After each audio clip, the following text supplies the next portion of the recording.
مرحبا بجميع متابعي قناة الأعزاء، أتمنى أن تكونوا بخير. إليكم آخر الأخبار عن المنتخب الوطني المغربي. أجرى المنتخب الوطني المغربي لكرة القدم يوم الثلاثاء وفي أجواء شهر رمضان المبارك حصته التدريبية الأولى بمركز محمد السادس لكرة القدم بالمعمورة استعدادا للمباريات القادمة. شهدت هذه الحصة انضمام وجوه جديدة، من بينهم المدافع الشاب عمر الهلالي الذي قدم أداء قويا لفت انتباه زميله إبراهيم دياز، حيث أثنى على صلابته الدفاعية وسرعته في اتخاذ القرار، مما يعكس إمكانياته المميزة.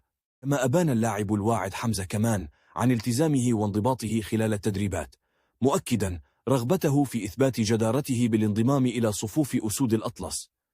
الأجواء داخل المعسكر التدريبي كانت مفعمة بالحماس، حيث ظهر اللاعبون بروح عالية من الالتزام بتوجيهات الطاقم الفني، مما يؤكد جاهزيتهم للمباريات المقبلة. إذا أعجبكم المحتوى لا تنسوا دعم القناة بالاشتراك وتفعيل الجرس ليصلكم كل جديد. شكرا لكم على المتابعة.